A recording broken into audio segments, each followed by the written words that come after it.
दिशा दर्शन देने वाले उत्तर प्रदेश के यशस्वी मुख्यमंत्री आदरणीय श्री योगी आदित्यनाथ जी, शिक्षा की ऊंचाइयों में, खासतौर से प्राथमिक शिक्षा में अपनी प्रतिभा और लगन से एक नया मोड़ देने की कोशिश करने वाले बेसिक शिक्षा मंत्री आदरणीय श्री सतीश चंद्र द्विवेदी जी, यहाँ की अपर मुख्य सचिव श्रीमती रेणुका कुमार जी, मंच पर विराजित नीति आयोग से श्री आलोक जी, सचिव श्री संजय कुमार जी और इस बेसिक शिक्षा विभाग के महानिदेशक तथा सभी अधिकारीगण, उपस्थित सभी शिक्षकगण, सुदूर क्षेत्रों से सीएसआर फंड के लिए एक्टिविटीज को कार्य रूप देने के लिए आए हुए सभी महानुभाव, ये एक विशेष अवसर होता है कि जब हम शिक्षा के क्षेत्र में उसकी गुणवत्ता संवर्धन के लिए अपने आप को समर्पित भाव से,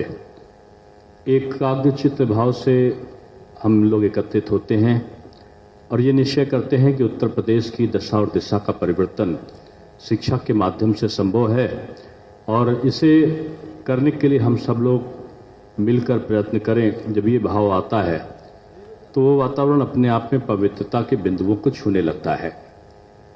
बहुत दिनों के बाद, जब 3 साल पहले, अब 3 वर्ष होने वाले हैं, 19 मार्च को जब पूज्य योगी आदित्यनाथ जी के नेतृत्व में सरकार बनी, तो एक नया परिवर्तन देखने को मिला प्रत्येक विभाग में और इसका सबसे बड़ा लाभ शिक्षा विभाग को मिला। शिक्षा प्राथमिकता में आई और बेसिक शिक्षा, जिसको लोग एक निरुत्साह के दृष्टि से देखते थे पहले की सरकारों में और प्राथमिकताओं में नहीं थी, उसे अपनी प्राथमिकता में लिया।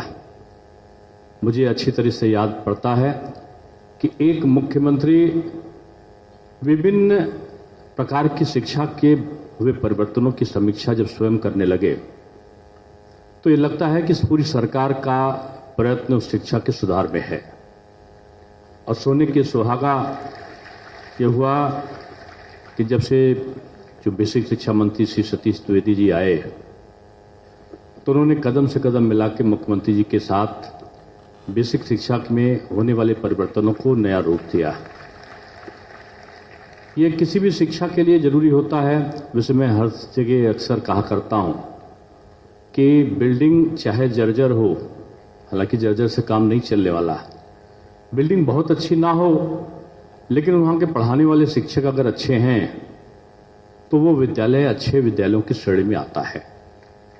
और मुझे इस बात का गर्व है कि जो 2 मूलभूत आवश्यकताएं थीं कि इंफ्रास्ट्रक्चर को ठीक करना और शिक्षकों की कार्यशीलता में वृद्धि करना, इन दोनों पर सरकार ने पर्याप्त ध्यान दिया है। और इसका नतीजा ये हुआ कि मिशन प्रेरणा के द्वारा और मिशन कायाकल्प के द्वारा, जहां इन दोनों चीजों के लिए प्रयत्न किए गए कि विद्यालयों में वहां पर बैठने की व्यवस्था, बेंच की व्यवस्था, ब्लैक बोर्ड की व्यवस्था, कहीं कहीं वर्चुअल और स्मार्ट क्लासेस की व्यवस्था, बच्चों के लिए मोजे, जूते, बैग, पुस्तक, इनकी व्यवस्था, पुस्तकालयों की व्यवस्था, बच्चों के खेलकूद के लिए विभिन्न प्रकार की खेल सामग्री की व्यवस्था जहां की गई, वहां एनसीईआरटी के कोर्स पैटर्न पर जो टीचर्स को प्रशिक्षण की व्यवस्था भी की गई। साथ में उनके योग्यता में और संवर्धन के लिए अनेकों अनेक प्रयत्न किए गए। मेरा स्पष्ट मत है कि जहां का शिक्षक अपने शैक्षिक गतिविधियों में परिवर्तन निरंतर करता रहता है और सीखने की भूख उसमें रहती है, और एक शिक्षक के लिए मैं सबसे बड़ी बात जो मानता हूं वो ये कि शिक्षक वो श्रेष्ठ है जो अनवरत विद्यार्थी की भावना से काम करता है, एक विद्यार्थी की तरह जिसमें हमेशा सीखने की भूख होती है, क्योंकि विद्यार्थी हमेशा बड़ी प्रेरणा के साथ में अपने टीचर को देखता है। मैं बचपन में था तो मुझे एक कविता बहुत अच्छी लगती थी, एक बीज नन्हा सा एक दिन पौधा बन उगाता है, धीरे धीरे बढ़ते बढ़ते वृक्ष बड़ा बन जाता है। इसीलिए तुम प्यारे बच्चों नन्हे मुन्ने हो तो क्या, छोटी छोटी ईंटों से मिल महल बड़ा बन जाता है। ये कविता कही गई थी उन बच्चों के लिए जो छोटे थे और उनके लिए कहा गया था कि ये आप छोटे हैं तो क्या है, आप एक वृक्ष की तरह बड़ा हो सकते हैं। आज बीज हैं तो कल वृक्ष हो सकते हैं, आज ईंट हैं तो कल महल हो सकते हैं। यानी जो आज का बच्चा है वही कल का भाग्य विधाता है। और भाग्य विधाता की अगर नींव नहीं ठीक है, पेड़ की जड़ कमजोर है तो पेड़ गिर सकता है। अगर बच्चे की नींव मजबूत है पठन पाठन की प्रक्रिया में, तो देश समृद्धता के अपने चरम बिंदुओं को छू सकता है। और यही बात, इस गुणता को जानने का काम उत्तर प्रदेश सरकार ने किया है। मुझे कभी कभी सुखद आश्चर्य की अनुभूति होती है कि शिक्षा का बजट भी बढ़ा। शिक्षा में चाहे वो बेसिक शिक्षा रही हो, चाहे माध्यमिक शिक्षा रही हो, चाहे उच्च शिक्षा रही हो। अभी मैं आज ही आ रहा था तो एक पत्रकार मित्र ने मुझसे कहा कि आजादी के बाद 27 निजी विश्वविद्यालय बन पाए थे अभी तक, और योगी जी ने एक दिन में उच्च शिक्षा विभाग में 28 निजी विश्वविद्यालय बना दिए। तो ये भी एक चमत्कार से कम नहीं है। जहां 48 विद्यालय कुल बने थे माध्यमिक शिक्षा की दृष्टि में, 48 विद्यालय विगत 15 वर्षों में बने थे। वहीं 205 विद्यालय और 166 दीनदयाल मॉडल स्कूल मात्र 2 वर्षों के अंतराल में उत्तर प्रदेश सरकार ने पूरे कर दिए। जहां बामुश्किल 1-2 यूनिवर्सिटी खुला करती थी, वहीं सरकारी संस्थाओं में 5 विश्वविद्यालय नए बन रहे हैं। ये एक परिवर्तन की जो श्रृंखला है, उसने बेसिक से लेकर उच्च शिक्षा तक आमूलचूल परिवर्तनों की दिशा में काम किया है।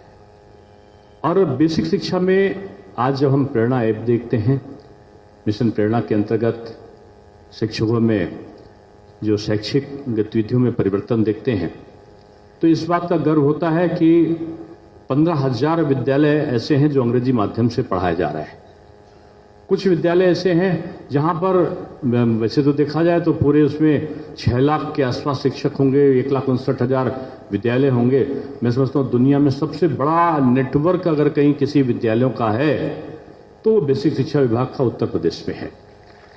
और इस नेटवर्क को एकाग्रचित्त भावना से, एकजुटता के साथ में, एक समन्वित भाव से कैसे हम ठीक कर सकते हैं, ये मिशन कायाकल्प के द्वारा, मिशन आपका प्रेरणा के द्वारा इसमें तमाम परिवर्तन लाए गए हैं।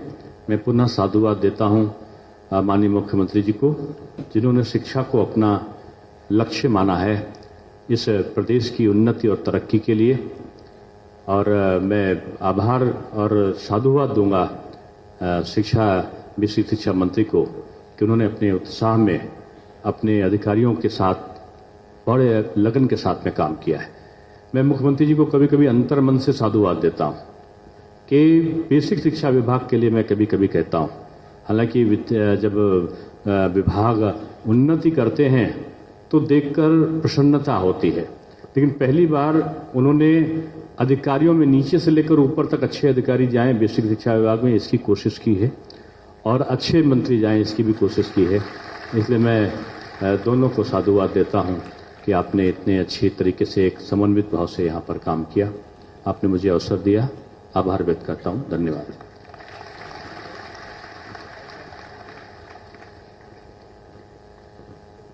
बहुत बहुत धन्यवाद माननीय, आपके प्रेरणादायी उद्बोधन के लिए।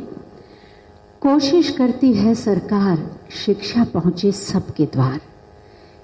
इस कोशिश को प्रतिबद्धता और संकल्प में बदला है माननीय मुख्यमंत्री महोदय की प्रेरणा, उनकी सोच, उनके मार्गदर्शन और उनकी ऊर्जा ने।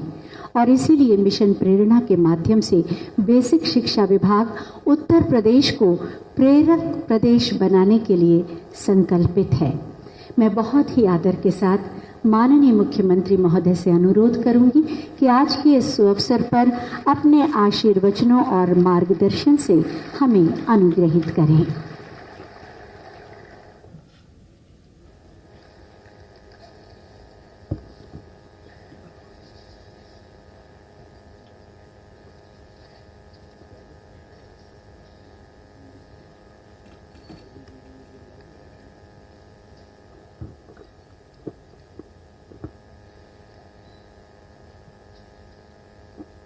बेसिक शिक्षा परिषद के द्वारा आयोजित आज के इस राष्ट्रीय सेमिनार और CSR कॉन्क्लेव के उद्घाटन कार्यक्रम में उपस्थित मेरे वरिष्ठ सहयोगी उप मुख्यमंत्री डॉक्टर दिनेश शर्मा जी, बेसिक शिक्षा के मंत्री डॉक्टर सतीश चंद्र द्विवेदी जी, अपर मुख्य सचिव बेसिक शिक्षा श्रीमती रेणुका कुमार जी, सलाहकार नीति आयोग श्री आलोक कुमार जी, सचिव बेसिक शिक्षा श्री संजय गोयल जी, महानिदेशक बेसिक श्री विजय किरण आनंद जी, निदेशक doctor सवेंद्र Vikram Bahadur Singh ji,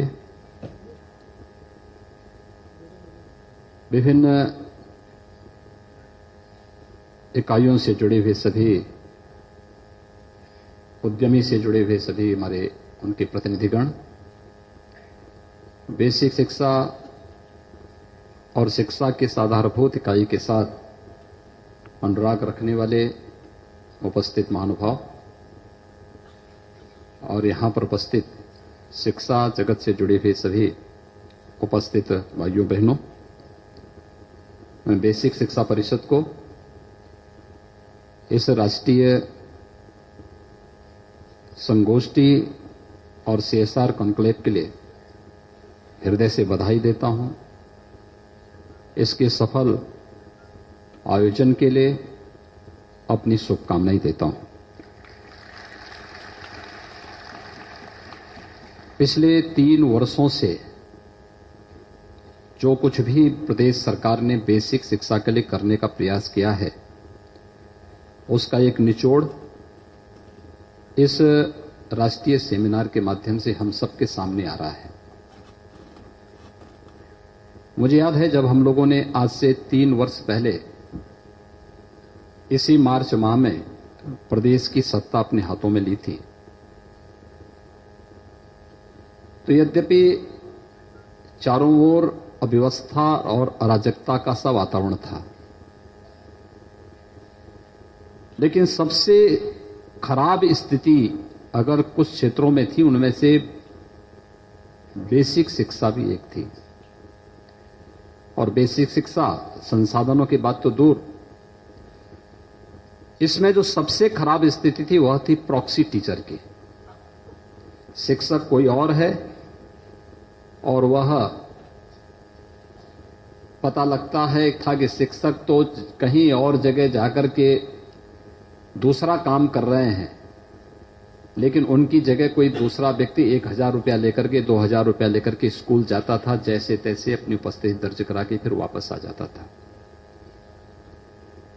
proxy teacher पर रोक लगाने की कार्रवाई पहले चरण में प्रारंभ हुई और इसके साथ ही हम लोगों ने उस समय आह्वान किया था कि प्रदेश के अंदर बेसिक शिक्षा परिषद से जुड़े हुए 1,58,000 से अधिक विद्यालयों में उनके बुनियादी ढांचागत विकास की दृष्टि से, इंफ्रास्ट्रक्चर डेवलपमेंट की दृष्टि से ऑपरेशन कायाकल्प की एक अभिनव योजना को हम लोगों ने प्रारंभ की थी। ऑपरेशन कायाकल्प वह योजना थी जिसमें बेसिक शिक्षा परिषद के विद्यालयों में अच्छे फर्श बनाने की व्यवस्था, बालक बालिकाओं के लिए अलग अलग टॉयलेट की व्यवस्था, उनके लिए पेयजल की व्यवस्था, वहां पर लाइट की व्यवस्था, वहां पर इसके बाद फिर हम लोग अन्य चरणों में इसके साथ जुड़े कि उसमें एक स्मार्ट क्लास हो सकती है, लाइब्रेरी बन सकती है, वहां पर हम लोग फर्नीचर दे सकते हैं। और ये ऑपरेशन कायाकल्प में पिछले 2.5-3 वर्ष के दौरान 92,000 से अधिक विद्यालयों को हम ऑपरेशन कायाकल्प के अंतर्गत आज बुनियादी विकास की उन सभी सुविधाओं से आच्छादित कर चुके हैं, जिसके लिए वास्तव में बहुत पहले ध्यान दिया जाना चाहिए था। हम शिक्षा की बात करते हैं, लेकिन इसका सबसे दुखद पहलू क्या था, और मुझे लगता है अभी भी इस पे ध्यान देना होगा, वो ये कि एक समान पाठ्यक्रम होना चाहिए। सामाजिक विषमता को अगर आपको दूर करना है तो वह सबसे आधारभूत कार्य किसी एक क्षेत्र में किया जा सकता है, तो वह कि हम एक समान शिक्षा सबके लिए बनवा दें, किसी प्रकार का कोई भेदभाव न हो शिक्षा के क्षेत्र में, और फिर एक समान अवसर जब प्रदेश के सभी बच्चों को प्राप्त होगा तो अपनी प्रतिभा से स्वयं ही उन सफलता की ऊंचाइयों को छूता हुआ दिखाई देगा, जिसके लिए एक समाज या एक परिवार हमेशा लालयित दिखाई देता है। और एक समान पाठ्यक्रम देने के लिए ही मैंने 2.5 वर्ष पहले बेसिक शिक्षा परिषद से कहा था कि आप भी परंपरागत पुराने पाठ्यक्रम को हटा करके एनसीईआरटी के पाठ्यक्रम को अपने यहां सख्ती के साथ लागू करो। एक अच्छा शिक्षक वह नहीं कि जिसने एक बार नौकरी ज्वाइन की तो वह जीवन भर फिर उसी ढर्रे पे चलता दिखाई दे। और मैं इस बात से भी सहमत नहीं हूं कि शिक्षा को केवल शिक्षा विभाग में स्कूल जाने तक ही अपने को सीमित रखना चाहिए। एक शिक्षक सर्वज्ञ होना चाहिए। एक शिक्षक हमारे वर्तमान की और आने वाली पीढ़ी को उन चुनौतियों से जूझने के लिए तैयार करने वाली एक ऐसी श्रृंखला होनी चाहिए शिक्षकों की, जो चुनौतियों से भागने की बजाय चुनौतियों का मुकाबला करने की क्षमता अपने अंदर पाल सके, अपने अंदर तैयार कर सके और उसके अनुरूप अपनी वर्तमान और भावी पीढ़ी को भी तैयार कर सके। और इसलिए मैंने तब भी कहा था, पहले प्रॉक्सी टीचर की व्यवस्था समाप्त करो, फिर उसके बाद इन व्यवस्थाओं के साथ इसको जोड़ो, क्योंकि बाकी चीजें शिक्षा की गुणवत्ता तो अपने आप जब शिक्षक स्कूल जाने लग जाएगा, बच्चों को अक्षर ज्ञान सिखा देगा, तो बाकी तो वह बच्चा अपने आप ही तैयार हो जाएगा। इसके बाद तो वह अपने आप एक लाइन खींचिए, उसके साथ पीछे पीछे वह चलता हुआ दिखाई देगा। लेकिन आज पहले सामने हमारी सामने चुनौती थी, शिक्षक ही स्कूल नहीं जाता था। मेरे सामने बहुत सारे उदाहरण है, मैंने देखा इस बात को। मैं जो इस बात को कहता हूं, एक शिक्षक अगर आपको जनगणना के कार्य में लगाया जाता है, आप खुशी से जाइए। आपका इससे बेहतर संवाद का माध्यम दूसरा नहीं बन सकता है कि आप घर घर जाकर के लोगों से संपर्क करेंगे और आपके प्रति कई गुना सम्मान का भाव बढ़ता है लोगों के मन में। क्योंकि आप जब जाते हैं तो वहां की सामाजिक, वहां की आर्थिक, वहां की भौगोलिक, इन सभी स्थितियों से आप परिचित होते हैं। लेकिन जब आप कहते हैं कि मैं स्कूल के अलावा कुछ नहीं करूंगा और स्कूल भी समय से नहीं जा पाते हैं, तो सबसे ज्यादा आहत आप अपनी इस गरिमा और अपने शिक्षक के गौरव को प्रदान के प्रति करते हैं, और सबसे ज्यादा अनादर फिर आपके द्वारा होता है इस पद के प्रति। और इसलिए हर एक कार्य के साथ जुड़ना, ये जनगणना का कार्य केवल जाने से नहीं, बल्कि आपके पास एक एक आंकड़ा आता है, क्या स्थिति है इस गांव की, जिस गांव में आपका स्कूल है उसके आसपास क्या स्थिति है, कितने परिवार हैं जिनके पास अपना आवास है, उनकी प्रति व्यक्ति आय क्या है, वहां पर कितने लोगों के पास शौचालय है, कितने लोगों के पास मकान है, कितने लोग नौकरी करते हैं, किस किस फील्ड में कार्य करते हैं, जो ये बच्चे आपके स्कूल में आते हैं किस प्रकार के परिवेश से आते हैं, किस प्रकार की पृष्ठभूमि उनकी है। और जब तक एक शिक्षक इन सब के बारे में जानकारी नहीं रखता है, वह कभी भी अपने उन बच्चों के साथ न्याय नहीं कर पाएगा। जो लोग आज आपको ये कहते हैं कि आपको इससे अलग करना चाहिए, छुई मुई एक शिक्षक नहीं बन सकता।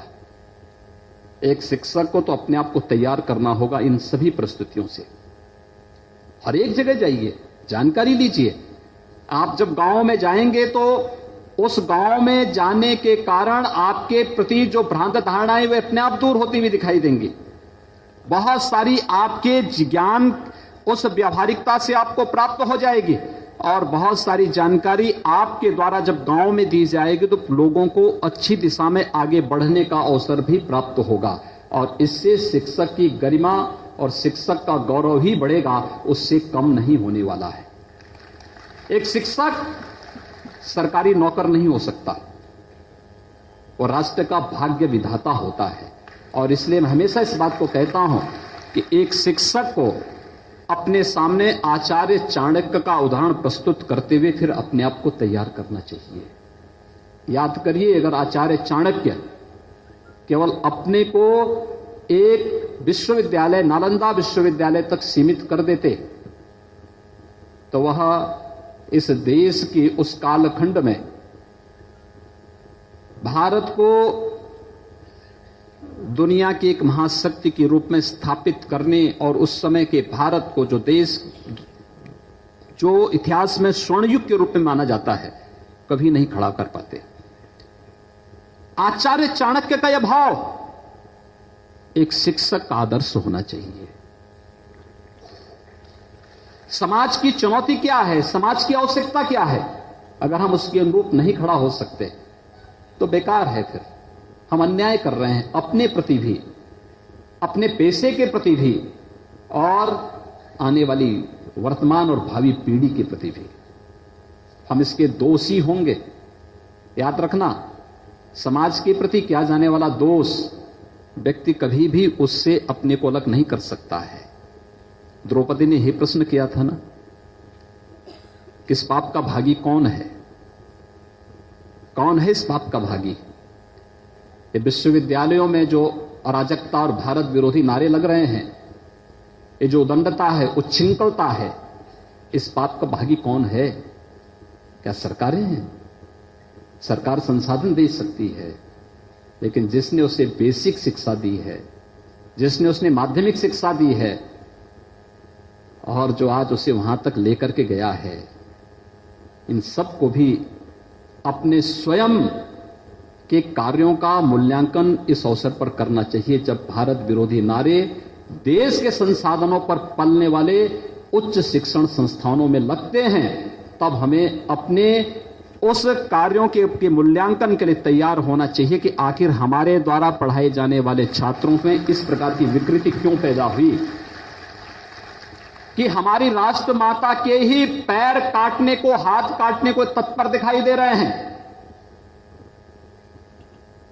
जिस भारत की एकता और अखंडता की शपथ लेकर के हम कार्य करते हैं, शपथ लेते हैं, आज उसी के विखंडन के नारे लगाए जा रहे हैं। तब शिक्षा के उन कृत्यों पर प्रश्न खड़े होने लगते हैं, शिक्षकों के उन कार्यों पर प्रश्न खड़े होने लगते हैं, जिसके लिए एक शिक्षक समाज में ईश्वर से भी ऊपर मान्यता प्राप्त करता है। हम मूल्यांकन करें, देखें कहां पर हम हैं, क्या कार्य कर रहे हैं, किस प्रकार की स्थितियां हैं, और यहीं से शुरू होता है ऑपरेशन कायाकल्प की योजना। ऑपरेशन कायाकल्प कहीं और से नहीं आई थी। ये मेरे ही विशेष सचिव, वर्तमान में बरेली जनपद के वे जिलाधिकारी हैं, उन्होंने एक जनपद में, श्रावस्ती जनपद में जिलाधिकारी के रूप में कुछ विद्यालयों में ये अपनाया था। वह भी कर सकते थे कि वो जिलाधिकारी है, जिलाधिकारी के रूप में अपने सही सामान्य कार्यक्रम को आगे बढ़ाएंगे, वे भी इस बात को कर सकते थे। लेकिन नहीं, एक रुचि होती है, भाई समाज ने मुझे इस योग्य बनाया है कि मैं सम्मान के साथ जी सकूं, तो इस समाज के प्रति मेरा भी तो कोई दायित्व बनता है। क्या दायित्व है मेरा? और अपने इसी दायित्व को निर्वहन करने के लिए उन्होंने इस कार्य को आगे बढ़ाया कि कुछ विद्यालयों को उन्होंने जन सहभागिता के माध्यम से आगे बढ़ाने का कार्य किया और ऑपरेशन कायाकल्प के माध्यम से वहां पे उनकी फ्लोरिंग का, उनके फर्नीचर का, टॉयलेट का, बालक बालिकाओं के लिए टॉयलेट का, पेयजल का, इन सब से आच्छादित करके अच्छी पेंटिंग करके उन्होंने दिखाया, उसकी फोटोग्राफ्स भेजी। बाद में वो मुख्यमंत्री के विशेष सचिव के रूप में मेरे साथ आए, तो मेरी अक्सर चर्चा इस बात को लेकर होती थी कि भाई क्या अच्छा हो सकता है। तो इसी पर चर्चा करते समय उन्होंने कहा कि मैं एक प्रस्तुतिकरण देना चाहता हूं। तो मैंने कहा उसका बताओ मुझे। और उन्होंने जो प्रस्तुतिकरण दिखाया कि इस रूप में बिना किसी शासकीय सहयोग के हम लोग जन सहभागिता के माध्यम से इन बेसिक शिक्षा परिषद के विद्यालयों को ऑपरेशन कायाकल्प के साथ जोड़ सकते हैं। और आज देखते ही देखते बेसिक शिक्षा परिषद के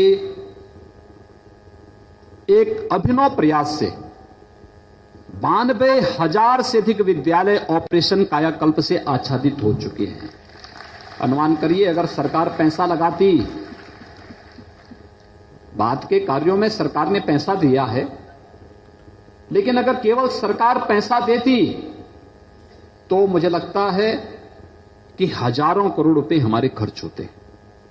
भ्रष्टाचार की शिकायतें अलग से होती, और नहीं भी होती तो समाज में एक बहुत बड़ा तबका होता है जो अच्छा कभी नहीं करेगा, लेकिन कहीं अच्छा हो रहा है तो उसमें रोज एक नया फर्रा लेकर के आता है। साहब ये गलत हो रहा है, ये गलत हो रहा है, गलत हो रहा है। हम उनसे पूछते हैं तुमने अच्छा क्या किया है? तुम दूसरों की गलती को तो देखते हो, लेकिन अपने अच्छे क्या किए हो? तो उसके पास कोई जवाब नहीं होता। फिर वो नाराज होके जाता है, कहता लगता आप भी भ्रष्टाचार को बढ़ावा दे रहे हैं। यानी एक टीम है जिनका काम ही होता है हर कार्य में उंगली उठाना, हर एक की कमी को देखना, अपनी कमी नहीं देखना, दूसरों की कमी को देख करके और फिर उसके बारे में। अब तो सोशल मीडिया भी बहुत मजबूत हो चुका है।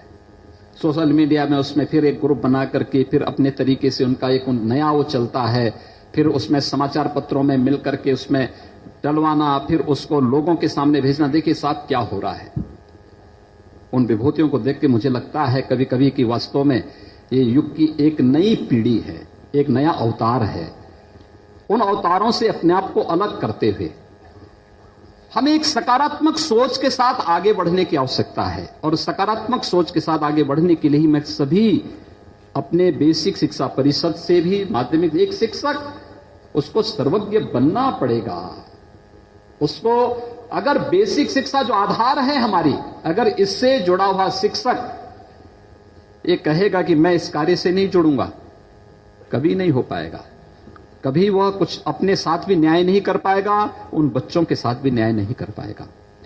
उसको अधिक से अधिक संवाद बनाना पड़ेगा। हमने 3 साल पहले इसीलिए जुलाई 2017 में हम लोगों ने स्कूल चलो अभियान शुभारंभ किया था। स्कूल चलो अभियान इसलिए, मैं आपको बताऊं, मैं मुख्यमंत्री बनने के पहले एक सांसद के रूप में लगभग 19-20 वर्षों तक कार्य किया, और सांसद के रूप में केवल संसद तक सीमित नहीं रहता था, व्यापक जनसंपर्क करता था, और केवल अपने संसदीय क्षेत्र में नहीं करता था, प्रदेश में करता था, प्रदेश के बाहर करता था। शिक्षा के क्षेत्र से जुड़ा हुआ कोई विद्यालय मुझे दिखता था, मैं बिना बताए वहां पहुंचता था। कोई चिकित्सालय मुझे दिखता था, चाहे वह एक प्राथमिक स्वास्थ्य केंद्र हो या कोई बड़ा कॉर्पोरेट हॉस्पिटल मुझे दिखता था, मैं वहां जाकर के उसको देखता था, कैसे बनाया है, कैसे किया है, कैसे लोग आगे अपना कार्य चला रहे हैं। क्योंकि मैं स्वाभाविक रूप से जब 19-20 वर्ष का था तो मैंने संन्यास ले लिया था। इससे पहले अपनी स्कूली शिक्षा, कॉलेज की शिक्षा के साथ जुड़ते हुए कभी भी इन चीजों से बहुत नजदीक से देखने का अवसर नहीं मिल पाता था। ईश्वर की कृपा थी कि बीमार बहुत कम होता था, हॉस्पिटल जाने की नौबत भी बहुत कम पड़ती थी, लेकिन एक जिज्ञासा होती थी कि ये कैसे होता है, कैसे चलता है। और उनके साथ जुड़ करके, देख करके मुझे इन चीजों पर लगता था, और मैं उसी बात को लेकर स्कूल चलो अभियान उसी क्रम में हम लोगों ने जुलाई 2017 में प्रारंभ किया था। इसके पीछे भी उद्देश्य था, क्योंकि मैं जब सांसद था तो मैं एक बार जा रहा था, अप्रैल का महीना था, एक गांव में फसल में आग लगी थी, मुझे जानकारी मिली तो मैं उस गांव की ओर जा रहा था। 11 बजे का समय था, मैं जा रहा था, तब तक एक स्कूल से होते हुए मैं जा रहा था। स्कूल में 3 शिक्षक थे, 2 महिला शिक्षक थी, 1 पुरुष शिक्षक थे। महिला शिक्षक गर्मी में भी स्वेटर बुन रही थी, और बच्चे उसी स्कूल से सटे हुए एक तालाब था, वहां पे कुछ बच्चे तालाब में मछली मार रहे थे। बच्चे छोटे छोटे थे।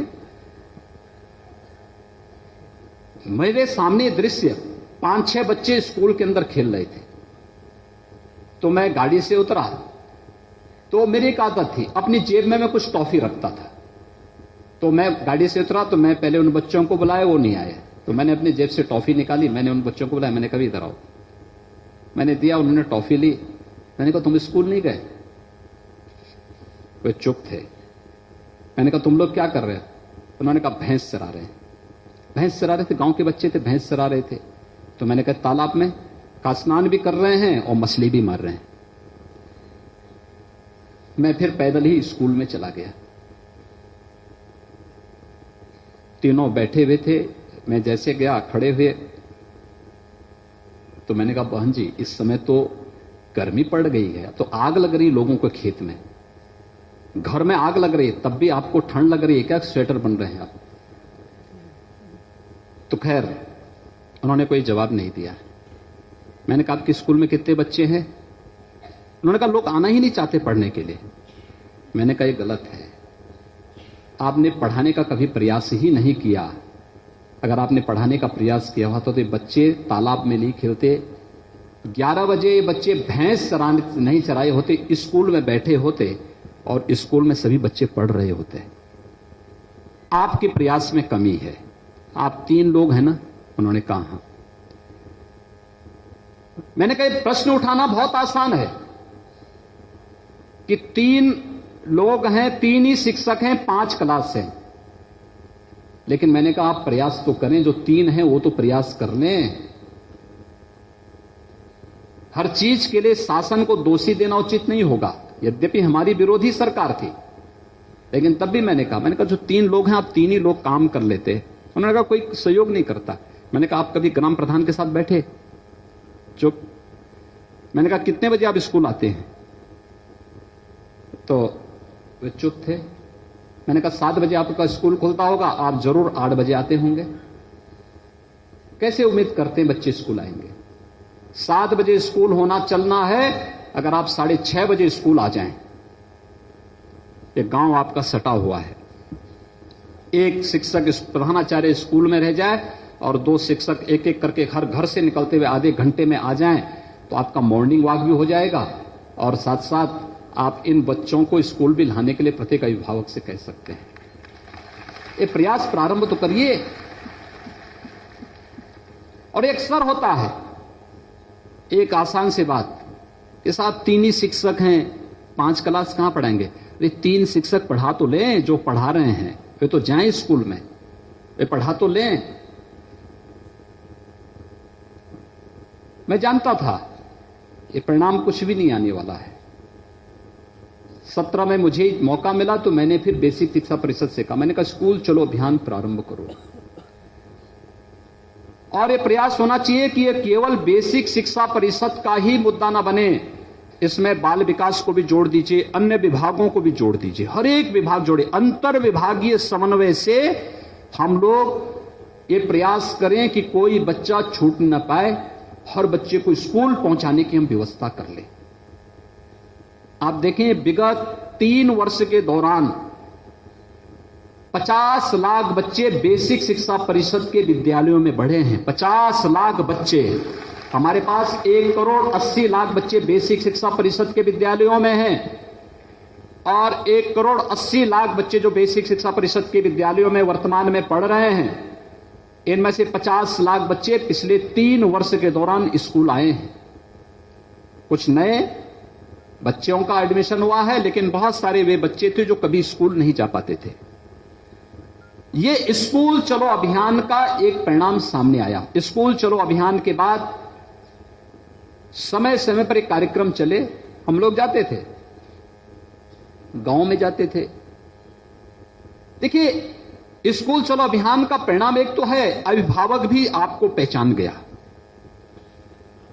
और छात्र भी पहचान गया, अन्यथा है क्या स्थिति?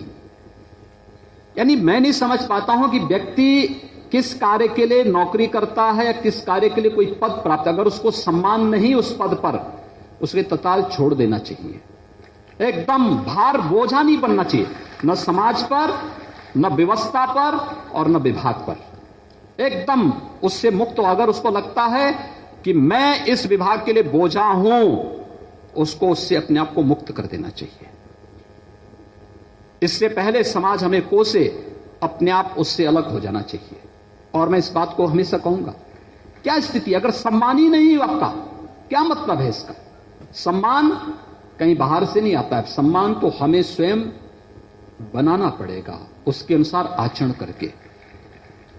मैं एक स्कूल में गया था और स्कूल में मैं एक मंदिर गया, जा रहा था एक मंदिर में दर्शन करने के लिए गया, तब तक बगल में एक इंटर कॉलेज था। वहां के प्रिंसिपल ने देखा तो बेचारा दौड़ के आया।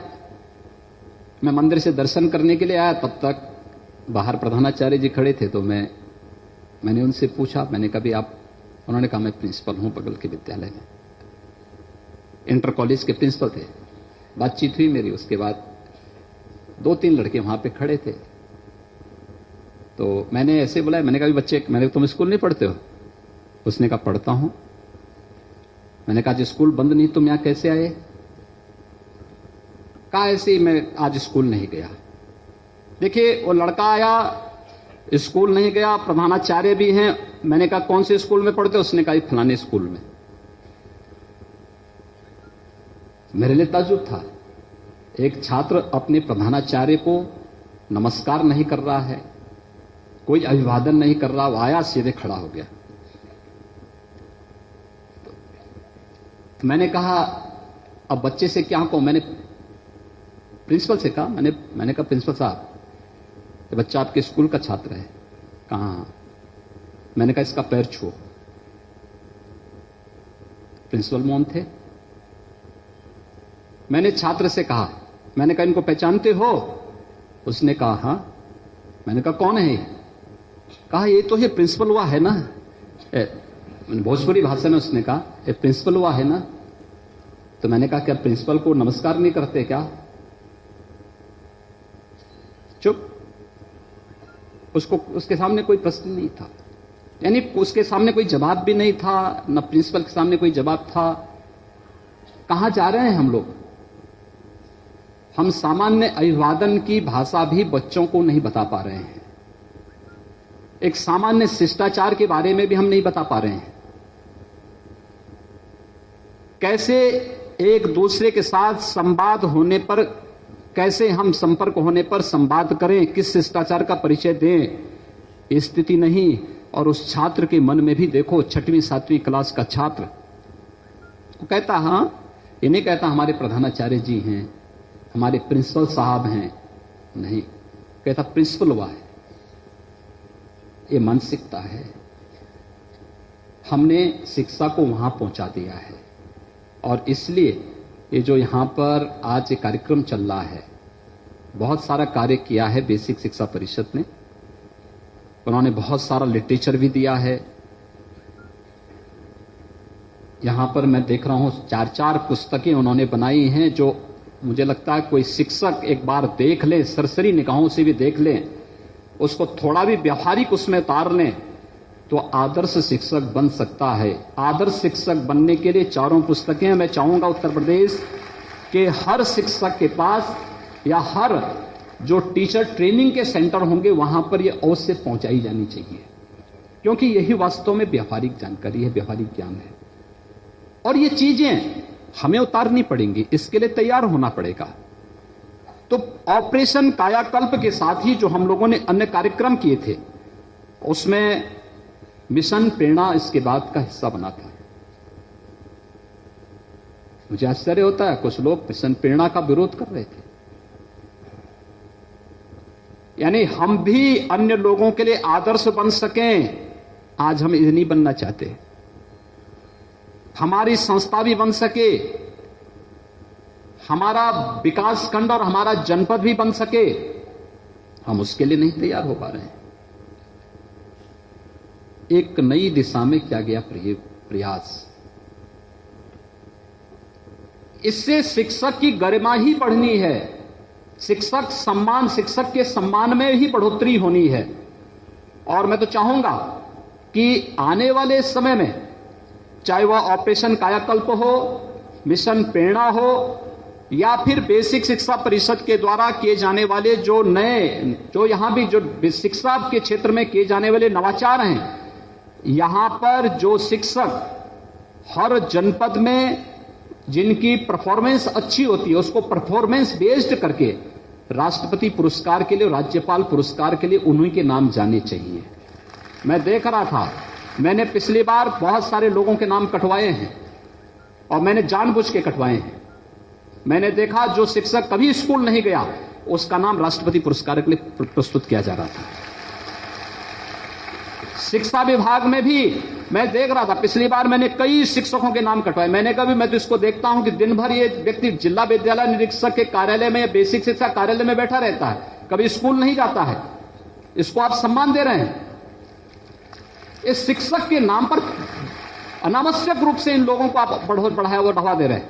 एक आदर्श शिक्षक को ही सम्मान दिया जाना चाहिए। जब वह मंच पर जाए, पूरी शिक्षक बिरादरी अपने को गौरवान्वित महसूस करे। इस प्रकार की स्थिति पैदा होनी चाहिए और इन सबको इसके साथ जोड़ने की आवश्यकता है। इनको हम इसके साथ जोड़ें। कुछ कार्य जरूर होने चाहिए। एक, जो मैंने पहले भी कहा, एनसीईआरटी का पाठ्यक्रम हर हाल में बेसिक शिक्षा परिषद के हर विद्यालय में लागू होना चाहिए और समय समय पर रिफ्रेशर कोर्स शिक्षकों के लिए, लंबा नहीं हो सकता लेकिन 3 दिन 4 दिन का शनिवार रविवार को लेकर के अगर हम एक कार्यक्रम प्रारंभ करेंगे। एनसीईआरटी का यह पाठ्यक्रम आप देखना पूरी तरह बदल करके रख देगा पूरी शिक्षा व्यवस्था को। जो आज नीति आयोग चिंतित है और एस्पिरेशनल डिस्ट्रिक्ट की दृष्टि से उत्तर प्रदेश ने जो कार्य किए हैं, मुझे लगता है कि अभी तो ये पहले चरण में हम लोगों ने 10 जनपद में ही 8 जनपदों में काम प्रारंभ किया है, लेकिन अभी हम लोग 150 विकास खंडों को एस्पिरेशनल ब्लॉक के रूप में चयन करके उसको भी हम इसी जो 6 पैरामीटर तैयार किए हैं नीति आयोग ने, उसी पैरामीटर पर हम उसको आगे बढ़ाने की कार्रवाई के लिए भी हम लोगों ने कार्य योजना तैयार कर दी है। और मैं चाहूंगा एनसीईआरटी के पाठ्यक्रम को पूरी मुस्तैदी के साथ करना, आगे बढ़ाना, समय समय पर रिफ्रेशर कोर्स को आगे बढ़ाने की कार्रवाई के साथ आगे बढ़ना, मिशन प्रेरणा को और मजबूती के साथ आगे बढ़ाने के साथ ही मैं धन्यवाद दूंगा उन तमाम संस्थाओं को जिन्होंने सीएसआर से पैसा स्टेट गवर्नमेंट की विभिन्न संस्थाओं को दिया है। मैं चित्रकूट में गया था और चित्रकूट में इंडियन ऑयल ने हमें सीएसआर में पैसा दिया था स्मार्ट क्लास के लिए। और मैं देखा हूं, मैं तो लगभग 6 महीने पहले भी गया था चित्रकूट में, तब भी मैंने देखा था। और अभी आदरणीय प्रधानमंत्री जी आए थे चित्रकूट में बुंदेलखंड एक्सप्रेस वे के शुभारंभ के लिए, और तब भी चित्रकूट ने एस्पिरेशनल डिस्ट्रिक्ट के नाते जो अपना वहां पे प्रदर्शनी लगाई थी, उसमें उन्होंने स्मार्ट क्लास को लगाए थे और इंडियन ऑयल का नाम उसमें प्रमुखता के साथ आया था कि उन्होंने सीएसआर मद में 45 स्कूलों के लिए उन्होंने स्मार्ट क्लास के लिए धनराशि उपलब्ध कराई। मुझे लगता है कि मैं गोरखपुर में गया था, गोरखपुर में आईजीएल ने भी और गैलेंट इस्पात ने भी कुछ स्कूलों को गोद में लेकर के उन्हें ऑपरेशन कायाकल्प के माध्यम से एक नई काया दी है, नए सिरे से एकदम लगता है कि स्कूल है। ऐसे ही बहुत सारे ग्रुप हैं जो यहां पर आज सीएसआर के इस कार्यक्रम के साथ जुड़ रहे हैं। मैं आप सबका हृदय से अभिनंदन करता हूं कि आपने बेसिक शिक्षा, क्योंकि मूल है हमारा, शिक्षा ही नहीं समाज का भी और प्रदेश का भी शिक्षा हमारा मूल है, और इसकी कायाकल्प करने के लिए आपने जो ये सुविधा हमें यहां पर प्रदान करने में योगदान दिया है, ये तो हमने किया ही है, साथ साथ हमने पंचायतों से भी कहा है, नगर निकायों से भी कहा है। मैंने स्वयं भी अपनी विधायक निधि का जो पहले पैसा मिला था, मैंने गोरखपुर जनपद में पहले काम किया। मैंने कहा महानगर के अंदर जितने विद्यालय हैं सब में फर्नीचर में इस पैसे का उपयोग किया जाए, और मैं एक साथ सभी पैसा फर्नीचर के लिए वहां उपलब्ध कराया था। लगभग महानगर गोरखपुर में तो हर विद्यालय में फर्नीचर लग चुका है। और मुझे लगता है इसी प्रकार से शासन अपने स्तर पर न दे, जनप्रतिनिधियों से धनराशि ले, जैसे अशोक धवन जी ने दिया है वाराणसी में, ऐसे ही अन्य स्थानों में दें। और मैं कहूंगा पर मुख्य सचिव से, अशोक धवन जी बुजुर्ग नहीं हैं, आप उनको पहले रिटायर मत कर दीजिए। हमारे यहां रिटायरमेंट की उम्र 75 साल है, लेकिन आपने बुजुर्ग कहा, इसका मतलब 80 साल उनकी उम्र होगी, क्योंकि डॉक्टर दिनेश शर्मा जी नोट कर रहे थे जब आपने बुजुर्ग को उनको कहा, लेकिन वो बुजुर्ग नहीं है, अभी हमारे विधान परिषद के सदस्य हैं, और विधान परिषद सदस्य के रूप में उन्होंने ये राशि दी है, उनका अभिनंदन मैं करता हूं। जो विभिन्न कॉर्पोरेट जगत से जुड़े हुए यहाँ पे प्रतिनिधिगण हैं, उनके द्वारा जो CSR मद से जुड़ा हुआ धनराशि हमने पहले प्रदेश के अंदर स्वच्छ भारत मिशन में सहयोग के रूप में लिया था। आज बेसिक शिक्षा में कायाकल्प के रूप में हम लोग ले रहे हैं या विभिन्न कार्यक्रमों को आगे बढ़ाने के लिए ले रहे हैं। एक अच्छा प्रयास हो सकता है और आप देखेंगे वास्तव में बहुत अच्छा कार्य इस दिशा में आगे बढ़ रहा है।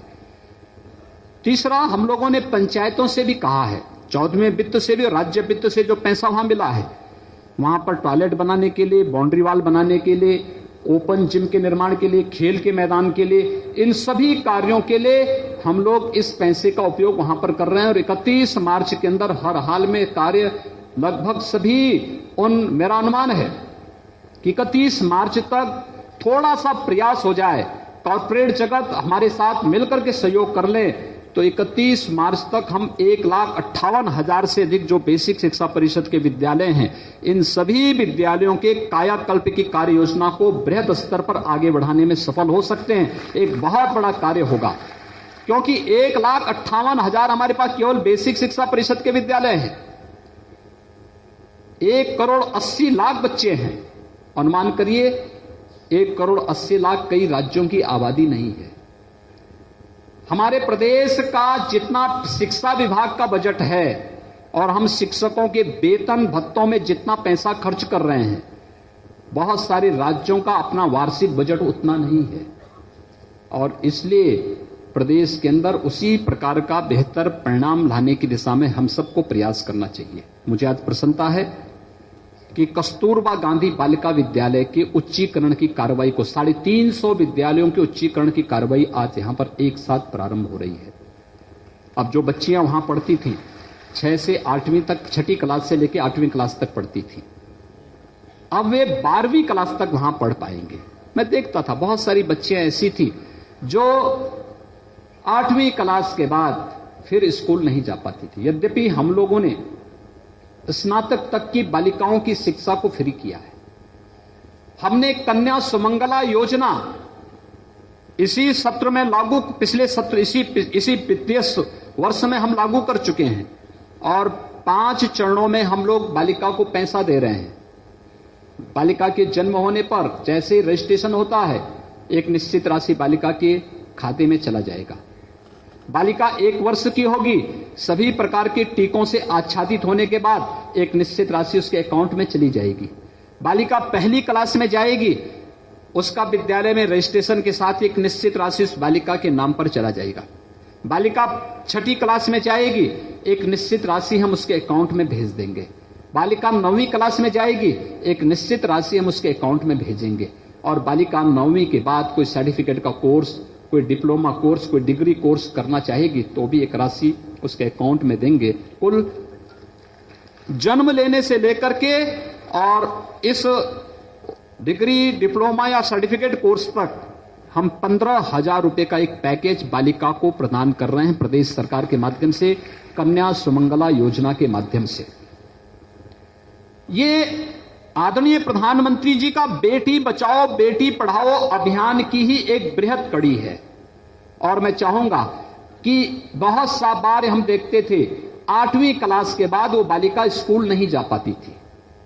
पारिवारिक परिस्थितियां या फिर अन्य तमाम सामाजिक कारण भी थे, लेकिन अब अगर वही बालिकाएं आगे बढ़ेंगी, हमें वहां पर विशेष फोकस करना पड़ेगा, देखना पड़ेगा, उनकी सुविधाओं पर विशेष ध्यान देना पड़ेगा, वहां पर अच्छे शिक्षक देने पड़ेंगे।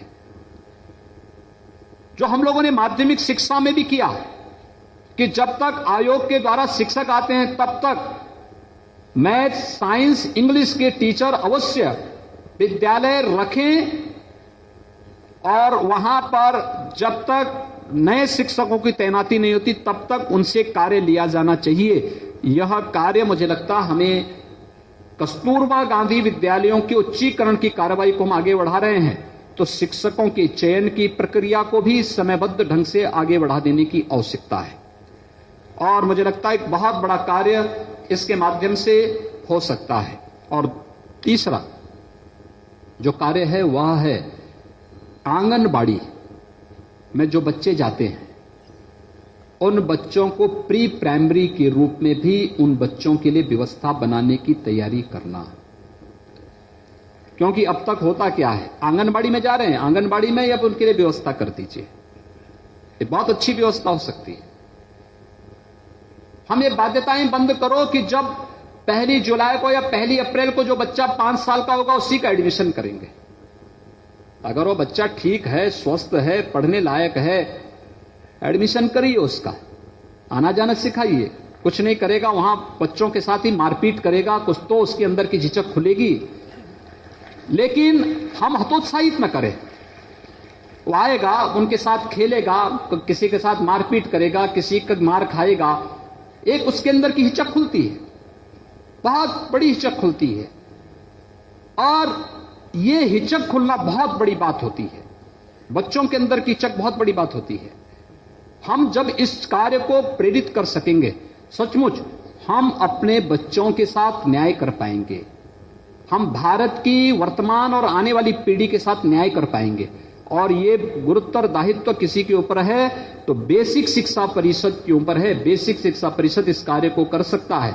आज जो तमाम प्रकार के नवाचार हमने बेसिक शिक्षा में देखे हैं, हमारा प्रयास होना चाहिए। कुछ के परिणाम आ रहे हैं, कुछ के परिणाम आने वाले हैं।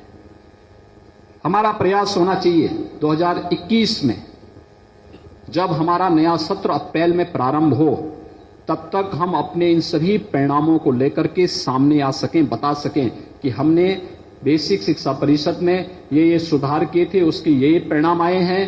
अब कोई बच्चा घर में स्कूल छोड़ने के लिए बाध्य नहीं होगा, या ऐसा नहीं कि स्कूल में वो गया ही नहीं।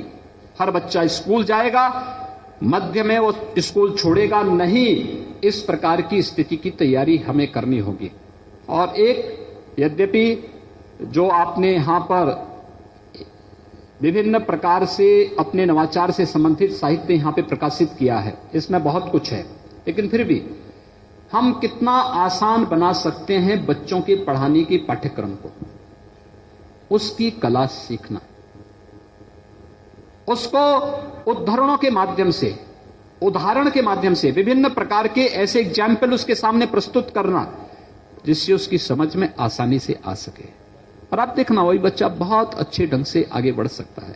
सूत्र वाक्य रटा करके उसके माध्यम से भी व्यक्ति आगे बढ़ सकता है, बहुत अच्छे ढंग से आगे बढ़ सकता है।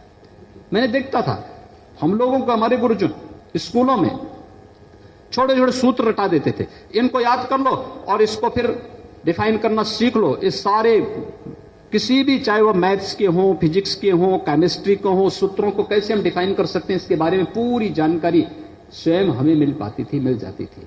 और मुझे लगता है हमें भी इस शिक्षा को केवल पाठ्यक्रम तक सीमित नहीं रखना होगा।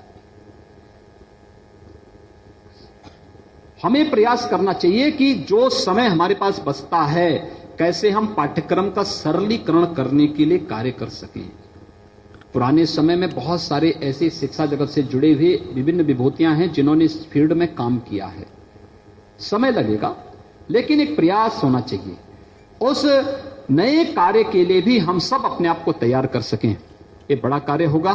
मैं आज के इस अवसर पर इस राष्ट्रीय जो संगोष्ठी है, जो सेसार कॉन्क्लेव है, मैं इस अवसर पर बेसिक शिक्षा परिषद को एक बार फिर से धन्यवाद देता हूं कि उन्होंने इस प्रक्रिया को तेजी के साथ आगे बढ़ाना प्रारंभ किया है। मैं यहां पर नीति आयोग के सलाहकार आए हैं श्यालोक कुमार जी। मैं उनको बताना चाहता हूं कि हमारे यहां शिक्षकों की पूरी अब कमी हम दूर कर लेंगे। अगर हमारे यहां न्यायालय की डेट पर डेट नहीं लगती तो 69,000 शिक्षक अब तक हमारे बेसिक शिक्षा परिषद में आ गए होते। लेकिन पिछले 2 वर्ष से हर सप्ताह डेट लगती है, 10 मिनट के बाद फिर अगली डेट लग जाती है। तो ये डेट पर डेट, मुझे लगता है कि यह भी एक प्रमुख कारण है कि न्यायालय में इतना भारी शिक्षकों की नियुक्ति, यानी एक तो हमारे युवा मौका से वंचित हो रहे हैं, दूसरा हमारे बच्चे अच्छे शिक्षकों से वंचित हो रहे हैं। लेकिन हम लोग अभी भी तैयारी कर रहे हैं, उस डेट पर डेट का इंतजार हम भी कर रहे हैं, हम भी अपने स्तर पर पैरवी कर रहे हैं। लेकिन देर सवेर ये फैसला आएगा ही और अवश्य 69,000 शिक्षक जब बेसिक शिक्षा परिषद के विद्यालयों में आएंगे तो हम देखेंगे कि हर विद्यालय में हम मानक के अनुरूप शिक्षक अभी देने में सफल हुए हैं, लेकिन इसको और अच्छा हम करने में सफल होंगे। हमारा प्रयास होना चाहिए कि कुछ नए उस पर हम लोग और आगे बढ़ा सकें। बेसिक शिक्षा परिषद इस दिशा में जो प्रयास कर रहा है वो एक सराहनीय प्रयास है। मुझे लगता है कि अन्य क्षेत्रों में भी इस प्रकार के उदाहरण प्रस्तुत किए जाने की आवश्यकता है। मैं आज के इस अवसर पर इस 2 दिवसीय राष्ट्रीय संगोष्ठी और सेमिनार के लिए बेसिक शिक्षा परिषद को, CSR कॉन्क्लेव के लिए कॉर्पोरेट जगत से आए हुए प्रतिनिधियों को हृदय से धन्यवाद देते हुए आप सबके प्रति अपनी शुभकामनाएं देता हूं, इस पूरे अभियान के प्रति अपनी शुभकामनाएं देता हूं। धन्यवाद। जय हिंद। बहुत बहुत धन्यवाद माननीय, आपके प्रेरणादायी उद्बोधन के लिए, मार्गदर्शन के लिए। ये आपकी सकारात्मक सोच और प्रेरणा का ही परिणाम है कि आज ये बृहद कार्यक्रम आयोजित हुआ और बेसिक शिक्षा विभाग नित नए सफलता के आयामों को छू रहा है। ये आपकी ही प्रेरणा है कि CSR से जुड़ी 109 कंपनियों के साथ बेसिक शिक्षा विभाग 114 करोड़ के निवेश के साथ उत्तर प्रदेश को प्रेरक प्रदेश के रूप में स्थापित करने के लिए अग्रसर है।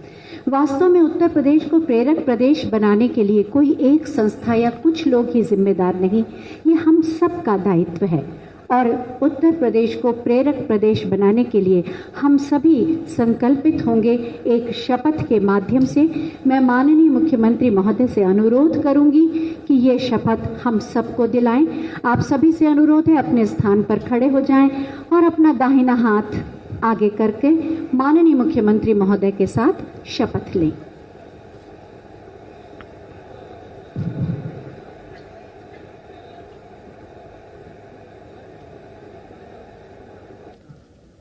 सभी अपने अपने स्थान पर खड़े हो जाएं और अच्छा होगा कि शपथ में आप सब भी साक्षी बन सकें। जो जहां पर है वहीं पर जब मैं बोलूंगा उसके बाद आप अपना नाम लेंगे। मैं अपना पूरा नाम लेते हुए बोलेंगे। संकल्पित होते हुए शपथ लेता हूं कि मैं अपने अधिकार क्षेत्र के विद्यालयों को आदर्श विद्यालय के रूप में विकसित करने के लिए सभी सहभागियों को प्रेरित करूंगा। मैं अपने विद्यालय में शिक्षा पा रहे प्रत्येक बच्चे को निर्धारित अधिगम स्तर प्राप्त करने के लिए प्रेरित करूंगा। मैं अपने विद्यालय विकासखंड जनपद मंडल व प्रदेश को प्रेरक प्रदेश के रूप में विकसित करने के लिए अपना बहुमूल्य योगदान दूंगी। भारत माता की जय। भारत माता की जय।